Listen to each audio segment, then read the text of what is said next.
Vanakkam and welcome to yet another inspiring and interesting interview on Tamizh Suvai Radio.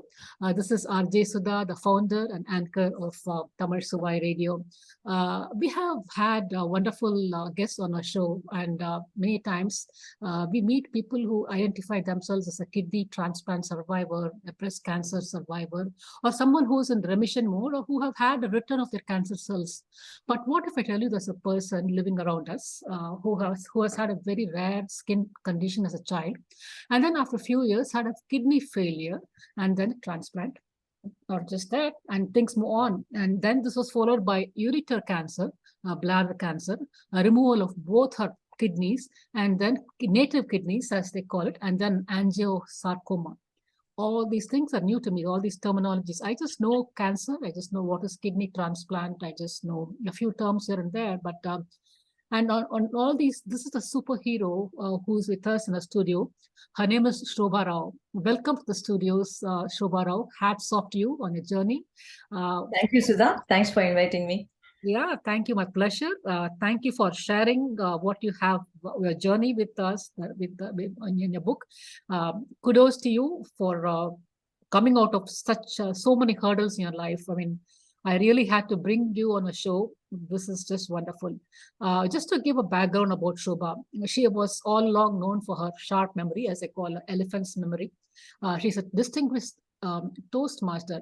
Toastmaster, as many of you know, it helps in public speaking and helps in leadership skills. Leadership skills, it not only helps in the corporate world, but also helps in your self-development, self-motivation and all that. I think that's one of the things that has helped Shoba in her journey.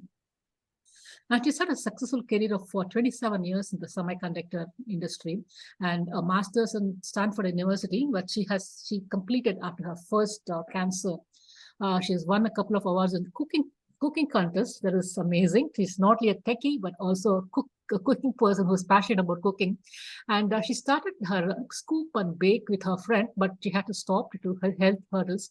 And in addition to all this, she's also a budding artist, and she's also written a book called My Race Against Death. This is the book that brought us together, one of our WhatsApp groups called Tamil groups in the Bay Area that was initiated by Daya.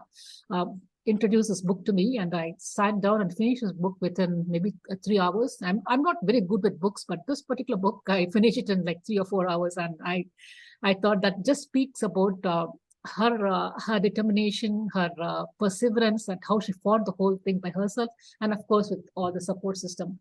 Welcome again, Shoba. Thank you. Yeah. Could you describe the journey in your own words? I just thrown in some words here and there, keywords, but Yeah. if you can walk us through your journey by yourself and how each stage you're able to fight out the hurdles that came your way. Sure. Yeah. Actually, firstly, thank you for inviting me, and I'm glad that you read the book fully. Oh, yeah. The intention behind writing the book was that it will have some lessons which people can use, and that's the whole idea of showing what I went through in a book. Yeah, there is a saying in Tamil that says "Yam petra inbam peruga ivayagam," but it also has a reverse, I believe, that says let not the world suffer the way I suffered. I think that should be an equivalent thing in Tamil that has to be spread out, and I think you're doing just the same thing. Yeah, that's a very good point. I guess we need to find something for that. Yeah. So if you look at my journey, specifically my health journey, let's leave the other things behind for now. I started, as you said, I did have vitiligo as a child. The term vitiligo is basically what we call as leukoderma as well, which is white patches all over your body. Okay. And we often see people with those patches around, and unfortunately there is no cure for that in regular medicine till today. I don't think there is any and people don't even know why it starts. That's also a problem. Okay. And when I had it as a child, luckily I was able to get Siddha medication, which is very prominent, especially in Tamil Nadu, as you know, since I grew up in Trichy. And it actually cured my issues. As you can see, I'm perfectly fine now. You look beautiful. You look beautiful. I mean, not that Not that the skin condition would make you less beautiful. I think the beauty comes within and not outside. So I did have these patches on my lips, the usual places on eyelids and few elbows or a few locations, which generally that's where it starts. And I took medication for that for a long time just to make sure things don't come back. For how long, can I ask? It was around close to, I would say, 15 years or so. Oh, okay. I took it every morning and evening. It was some concoction made by my doctor. He was a very well-renowned Siddha doctor, by the way. Okay. And I think at that point, that was the most important thing in my life for me and my parents. And I'm very thankful to him for helping me with that. Sure. And so what happened was when I was around 22 years old, I was diagnosed with kidney failure. Huh. So it is a chronic condition, as it's called chronic renal failure. Renal means kidney. Yeah, it just came from nowhere. Okay. Yes, it just came from nowhere, and we were like, wow, what happened? And why did I even get this issue? And I think my kidneys were around 10% functionality by the time we found it. So there was very little we could do at that point. It was degrading. So I tried homeopathy medication and a lot of different ways to see what can be done. And when you have kidney failure, your diet is pretty bad. Because you cannot take protein, you cannot take much water. You have to your sodium intake has to be reduced, potassium. It's a very, very strict diet that you've got to follow.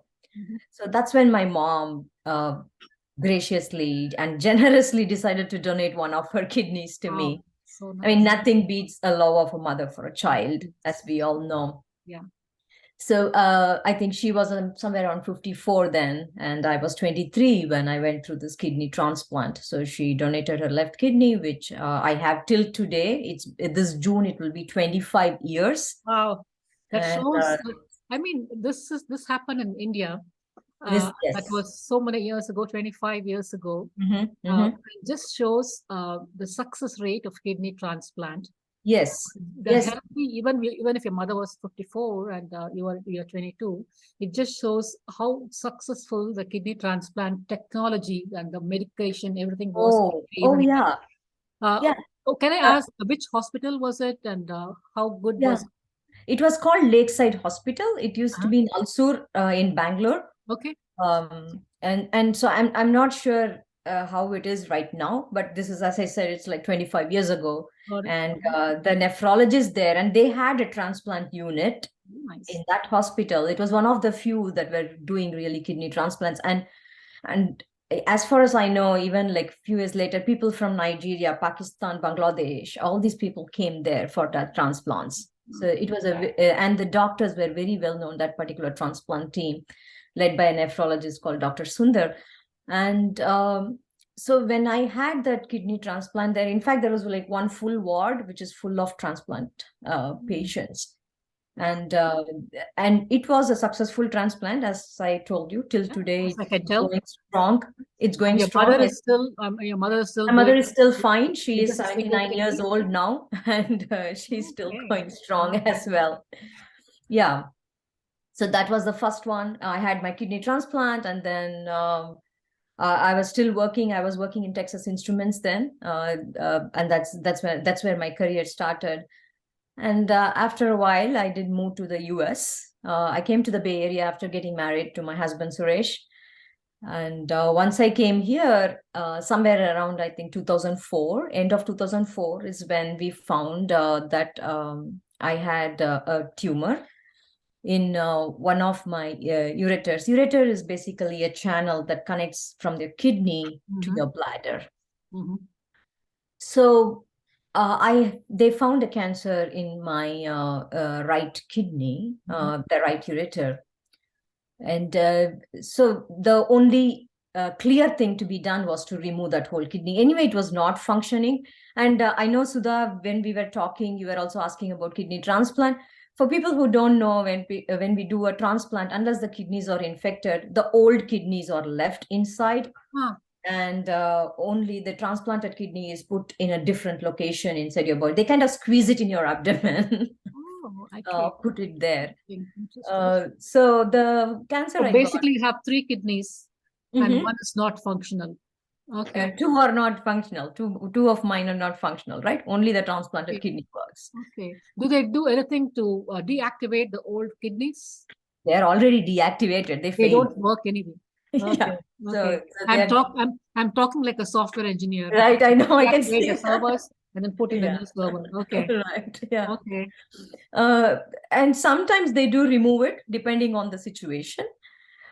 So mine both were inside, and so it was in one of my original ones where I got cancer in that ureter, and they had to remove it.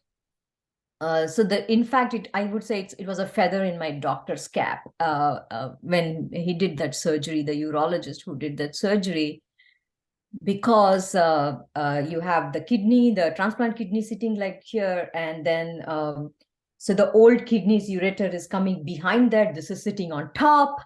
It was very tough for him.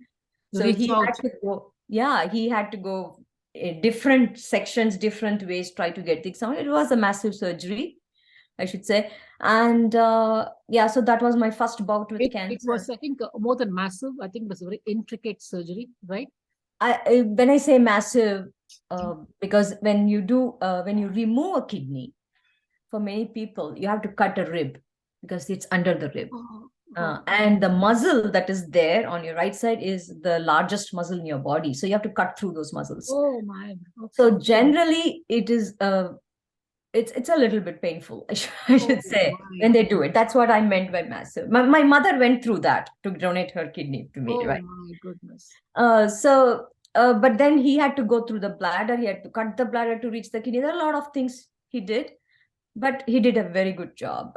And I was fine after that for 7 years. And after 7 years, I got a tumor. They found a tumor in my bladder. Oh my God. Bladder is the pouch from which urine comes out. So then again, it was a mystery. I was like, why is it happening to me? I mean, what did I do wrong in life, right? It's all those philosophical questions come to you when such things happen. Because even after my first cancer, I was very particular about my diet. I would not touch sugar. I always eat healthy, a lot of vegetables, all the usual things that we talk about when we go for a healthy diet. And so what happened was when we found the bladder tumor, so he immediately did the surgery. And relatively easy. In this case, what happens? You scoop out the cancer cells? You scoop out the cancer cells through the bladder. It's called TURB, transurethral bladder resection. Okay. So when he just removed the tumor, and then you do the pathology, you find out what grade it is, what stage it is. Has it gone through the bladder? Has it gone somewhere else? Luckily, mine was found very early because I do follow-up scans every few months to check for these things. And so it was removed at a very early stage. It had not spread anywhere, and we took it out. But then the problem is when you have a kidney transplant, you are on medication every single day to suppress your immunity. Because when you suppress your immunity, it helps with your body not rejecting your transplanted kidney because it's something new. So I have been on this medication for 25 years now, which includes steroids as well. So because of your immunity being low, you're more prone to cancer and other things. So it's a two-edged sword there.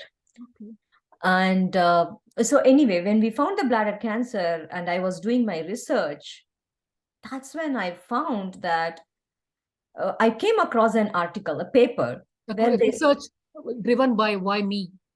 Yes, exactly. It's like, why me? What happened? I really wanted to find out why all this is happening to me.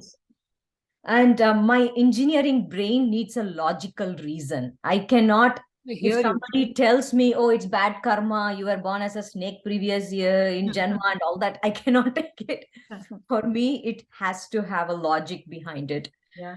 So I was searching for that. And that's when I came across this paper, which said that in Belgium, when they did an analysis, what they found was there were a set of women who were going to a gym, and they all took a weight loss medication, which included a Chinese herbal medication. So when you look at that, whoever took that medication beyond some dosage, they got kidney failure, the herbal medication. They got kidney failure. And interestingly, after 6 to 7 years, they get a tumor in their bladder. Oh, okay. Right? It's the And same path. Okay. same path. And so what people, so the doctors, when they found, if they think your kidney failure is because of these herbs, when they do the surgery for kidney transplant, they remove the old kidneys as well, because they know they were prone to getting tumors, right? Because this herb actually goes and mutates your DNA in kidneys, and it affects especially a P53, which is called a tumor suppressant gene, and it mutates that gene as well. And so what happened when I saw that, that kind of clicked in my brain. I go like, wow, it looks very similar to what I went through. Although you are not using that for any weight loss, you just No, the no, things. and I was not doing any herbal medication at that time, right? So then I said, okay, the only thing in my life which I did was taking a herbal medication for vitiligo for quite a long time.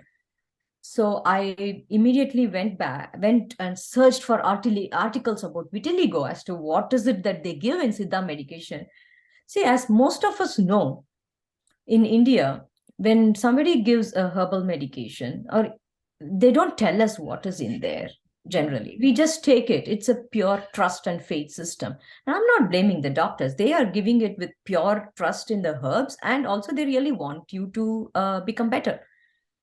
So, but luckily, we are at a point now where you can Google almost anything and everything. And that's where I was when this happened, which was in 2012. And so when I searched, I found vitiligo. For vitiligo, treating vitiligo, they give a concoction of few herbs, and one of which was called Aristolochia indica. And this herb is the Indian equivalent of the Chinese herb that they were taking. Okay. So your siblings. Okay. Yeah. So, and that was like, oh, now I know that's exactly what it could be.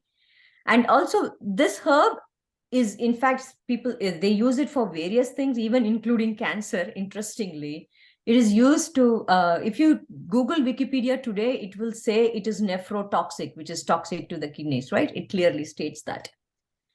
But that herb, when you take it beyond some dosage, it is very lethal to your organs, especially to your kidney. And I was taking it for 15 years. I didn't know exactly what dosage he gave me, unfortunately, but I do know it's that herb.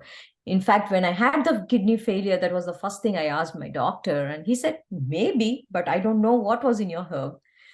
But when I did this research, finally, when I found what was in my herb, I immediately went to my nephrologist, my urologist. I showed everybody, look at this. This is what I think has happened. And they were all quite happy to actually relieved to see, oh, okay, now we know what exactly happened. Unfortunately, it is not reversible. The root cause or the literal root cause. Exactly. As I said, unfortunately, whatever is done is done. It is not reversible, so that nothing much can be done. So that's when I immediately talked to my urologist. I said, I want to get that other kidney out, which is sitting there. Who knows what it might happen, right? Okay. So I removed that kidney as well. Preemptive way, so that preemptive, yes, preemptive. And after that, first, within a couple of years, unfortunately, I got one more cancer, which is angiosarcoma, which I know it's so rare. Most people don't even know about it. And most people, when they talk about cancer, it all comes under this umbrella called sarcoma, under which there's a lot of different varieties of sarcomas. And angiosarcoma is one of the rarest of the rare cancers. I got it in my liver, unfortunately.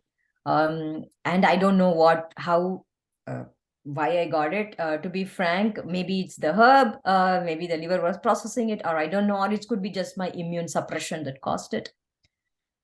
Anyway, that was, we did chemotherapy, surgery, everything, went through all that. And there was one more scare after that where we found one more tumor. I did like a massive liver surgery. This time when I say massive, I mean it was like an open surgery. You remove the whole right lobe of the liver. So it's pretty much kind of screwed up in here right now. I think like when you show a chart with all the organs in your abdomen, mine is kind of squished here and there, but it's kind of there. It's still going All along. functional now. It's all going along. We are chugging along quite well. So now it's been. I love your spirit, Shobha. I mean, you are just one rock star, absolute Oh, rock star. thank you. And I think, at this point, since you talked about spirit, I really want to say something. When people look at anybody who faces any type of disease, it could be a heart disease, it could be cancer, it could be anything, right? We say, oh, you're a warrior, you're strong, you're brave. I just want to tell people, what situations make people brave? It is it's not that people are born with a lot of courage or born with bravery in them, right? So when you're put in situations, your inner strength comes out. And especially so for women, if I may say so. No bias there, but I'm just Indian telling. women, I Yeah. tell you, we're rock stars, all of us. Yeah. So yeah, anyway, coming back to the story, that's what it is. And uh, it's now just a regular scans and things are moving along. Very Fingers nice. crossed. Good to know. That's where Very we good. are. Congratulations on this long, long tested journey. Shobha, as I say, there are a lot of invisible hands that have played a role in your life, have played roles in your lives, as Mm-hmm. we call the catalyst. Mm-hmm. You mentioned your mother as a primary catalyst who gave a kickstart as a child for you as part of a primary kidney donor. I'm sure a Mm-hmm. lot of people have played a catalytic role in your life. Maybe you Oh, can yeah. throw light on a few of them. Yeah, sure. In fact, in my book, I start with the very first chapter where I put a lesson in every single chapter. I talk about a lesson, right? And the very first one is have someone in your corner. There should be someone in your corner. That so for me, it was my mother, as you said, and my husband. I met him in my college days, so Ah, I knew him for a long, long time. And he's my best friend till today. We have both been nice. through thick and thin and everything together. So those two are the most prominent, and of course, my whole family. But more than all that, I would say it's the set of doctors who helped me out. Right from my nephrologist who helped with the kidney transplant, and all the way when I came here I had a nephrologist. He was the one who immediately found out every single one of my doctors. The moment they find something, they just rush into it Wow. without any delay, right? They give all the treatments. And more than that, I think every single one of them respect me. Like for example, when I found about this vitiligo and this connection with herbal medication and all this, not even one doctor poo-pooed that idea. They all just literally went through the articles that I gave them, studied everything, and they respect me till today. And I've come to a point where my doctors almost expect me to adjust my medication by myself. They're checking my blood pressure. They know, oh yeah, if Shoba says that, it's fine. And I think if not for the doctors and the way they have helped me out, my oncologist, and especially Dr. Sandy is one person who also I mentioned in the book. She helped me immediately connect with all the connect to Stanford Hospital when necessary from the my other oncologist, like a lot of coordination, and getting second opinions in MD Anderson or wherever, like everything. All these doctors have helped me Very a nice. lot. Good. Yeah. Good. I think you forgot to mention the person who provided the link between those Chinese herbal medicines and the weight loss. I think that guy, the unknown person, Whoever wrote that whoever wrote paper, that, and I yes, tell you. definitely. And I would And also and the like, thing is, right by now it is very well known. very well known. Yeah. Yeah, it is very well known. In fact, in China, there is a term for it. It's called Balkan nephropathy. Because in China, it's another interesting tidbit. In China, how they came to know in a particular region, this Balkan region, they grew rice, but then this particular plant was also growing nearby. God. So what happened? People, whoever in that region, whoever had that rice beyond some point, they all got kidney failure. They're like, how Oh, come in this region it is so prominent? And then they figured out it was because of that. because they probably share the same water source, resource, or Yes. whatever. I know you talked about the tangible things like people who played a big role. There is a lot of invisible, the untangible roles, like your classes that you went through, for building up leadership skills, and your memory and all that. And what the things that you think are playing a role, they played a role, or continuing to play a role in your life? Okay. So there is one mantra I go by in my life is happiness is a path, not a destination, right? And life is what you make out of it. So with that, the intangible sources, I think, is for me to ensure that I keep pushing and keep going with life. Don't get depressed. Don't get really, with all these hurdles that you face. I joined Don't Toastmasters. get caught up in Don't the don't goods get or caught. bads in life. Yeah. Yes, exactly. And that's when I joined Toastmasters. It's been 12 years. I am a distinguished Toastmaster now. And I go to my club every Saturday. I think I've told in many locations, to me, I find it as a cathartic medium. Because leadership, yes, you do at work as well. There is a lot of leadership. It's And also Toastmasters, personal leadership, I think, right? I yes, think you tell exactly. yourself, I can do this, I can do this. And not Yes, you don't have to manage a team to prove your leadership, but then that's a self-management. The yes. Toastmaster tells you or teaches you that Yes, and when you talk about public speaking, I think when you listen to so many people from different walks of life, it's very inspiring. And to me, that really helps. That's what I say. Inspiration is in each and every one of us, and I think everybody is inspiring in some form or another, right? And I think Toastmasters really helped me. And as you can see by now, I don't mind sharing my whole journey. I talk about everyone, and the confidence to talk Toastmasters has given me. And I also share my journey, my story with all my club members all the time, so they do know what I go through. And in fact, I'll tell you, like when one of my last one, when I was diagnosed, I was, of course, I was panicking, and all those emotions are I going. understand, because there is only so much as a human. There's only so much you Yes. can put up with all this shit. Yeah, Yeah, yeah. I mean, you can, once you have gone through it, after that you can talk about it. But at that moment, the yeah. moment we are in, even if it Completely is a hear you. migraine headache, it is still you are in that moment, right? Absolutely, absolutely. So, when I was diagnosed, in a couple of days later, I had my club, Toastmaster. yeah, the club meeting, and I gave a speech that day where I Mhm. talked about how I'm diagnosed for the third time now, and that was my speech. I did end it with tears in my eyes, and but then I think that's what I mean, right? There is this medium where I could go and actually let Be out yourself. Be yourself. Yeah. myself, yeah. And so that is one which has helped me a lot. And I should say the other intangible one is all my colleagues at work who have helped me through various phases. In fact, during the transplant, I mentioned in the book also, I was in India at that time, and like they really came to the hospital waiting for the surgery to get over, and they have always been with me.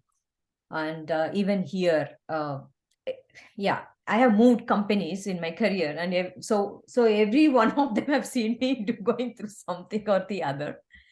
And all that put together, that's another intangible one. And I think another key thing is, as I said, at heart I'm always an engineer, and most of us are in the Indian diaspora, in the Bay Area especially. Absolutely. And being an engineer, as I said, that helps you when you have a problem. Okay, now let me find a solution. The logical brain kicks in more than the emotional brain. I agree. I agree. Yeah, those are. We have, the time is running out, but I'd like to briefly touch upon the book, My Race Against Death. Maybe just a brief intro on that, and maybe we can have another session on the book itself in a few days. Sure. Yeah. So this book, the idea of this book originated sometime in 2014, I would say, 2012, 2014. When I was going through my second cancer, one of my friends said, Shoba, I think maybe you should write a book about this. You have so much to offer.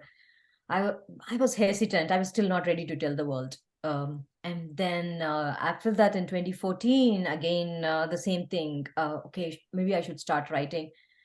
I started writing somewhere in 2016. And you would see it's a very short book. I intentionally made it really small because none of our attention span is really high Oh, now. tell me about it. Yeah. So but then I took a break. I couldn't do it. I went on writing, take a break. And for me, it's not about just sharing my story. I wanted to share the lessons I have learned from that. Mm-hmm. So that's why for every chapter, I wanted to put a lesson out there saying, how do you face a hurdle? Be empathetic. You are not your disease. And that's like, as you can see in my book, it's like one of my main mantra is like, you are not your disease. Always remember that. And don't put yourself in a box. Have somebody to support you. Be And, your own advocate. So Mm-hmm. these are some of the lessons that I have shared in the book. You also touched upon the good karma. Yes, I did. Yes, Yeah. I did touch upon good karma. At the end of the day, we all believe in karma to some extent. And I think when you help others, the universe conspires to help you. Yeah, absolutely. That's what I wanted to say in the book also. Thank you so much, Shoba. Thank you for your time. Amazing book. I have read it myself. I read it within a very short span. I've never done this to myself. I very inspired by your talk today and very inspired by the book as well. Really want to spread this book, spread the word on the book, and spread the word on what the message is about the book itself, and spread the word about Shoba's life and her journey itself. We'll meet again. We should have time, set aside some time and meet in person. Thank you again, Shoba, and take care. Goodbye. Thank you. Yeah, bye. Goodbye.